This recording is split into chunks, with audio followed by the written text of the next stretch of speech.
أعوذ بالله من الشيطان اللعين الرجيم بسم الله الرحمن الرحيم.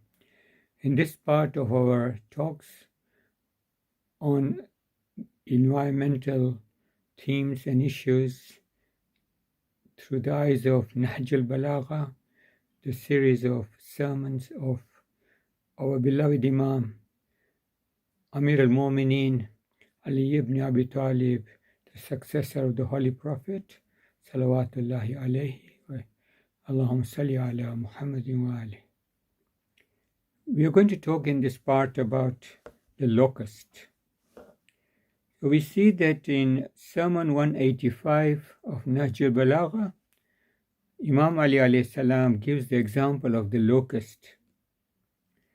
So he said that Allah created the locust with two red eyes and small ears and a suitable mouth and gave it keen sense. Allah gave it two teeth to cut with and two sickle-like feet to grip with.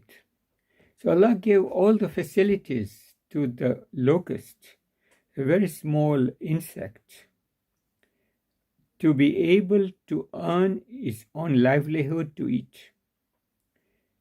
And the farmers are afraid of locusts because they cannot drive it away from the crops. So when the farmers grow the crops and locusts come, they actually come in huge numbers. They come in such big numbers and they go through all the crops. They eat it up.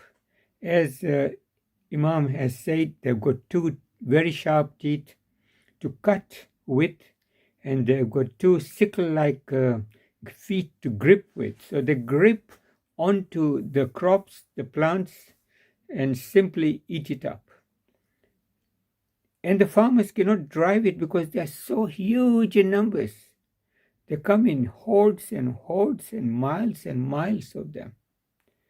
And when the locust attacks the fields, it satisfies its desire of hunger.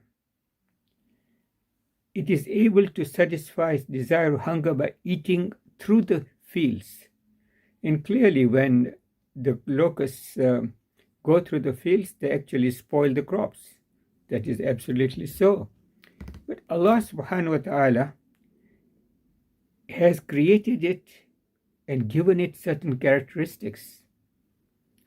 So Imam says it satisfies its desires of hunger, although the body of a locust is not even equal to a thin finger. So you can see that Allah subhanahu wa ta'ala has created in so many wonderful creation and so many diverse creation with diverse characteristics and diverse attributes. And all of this shows the signs of Allah subhanahu wa ta'ala. And people have to simply understand that Allah subhanahu wa ta'ala is supreme, that Allah's sovereignty reigns above everything else, and that we are all the time in the hands of Allah subhanahu wa ta'ala. So through the example of the locust, the first point that Imam is making, Imam Ali alayhi salam is making, is that look at Allah's creation, how Allah subhanahu wa ta'ala has equipped each and every creation with the means of its livelihood and to be able to eat and to earn its livelihood. Obviously, when the locusts attack the farms, it's a big trial for the farmers. It is a calamity, a catastrophe for the farmers, and then the farmers have to take care of how to protect themselves against the locusts. So Allah subhanahu wa ta'ala has presented a trial for the farmers through the instrumentality of the locusts. But the locusts are telling us something, that look, we have to be very cognizant of our own limitations, against natural phenomena.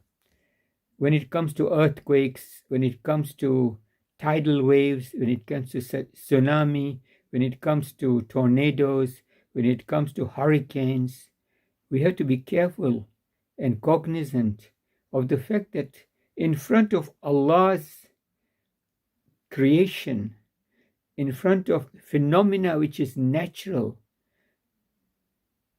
there is very little that human beings can do, because they are really forms of tests for us. They come very suddenly, they come out of the blue, and they create many, many difficulties for us. And so this is a lesson for us. So when you look at each and every creation of Allah, it is like a sign of Allah subhanahu wa ta'ala, sign of His power, sign of His qudra, sign of His absolute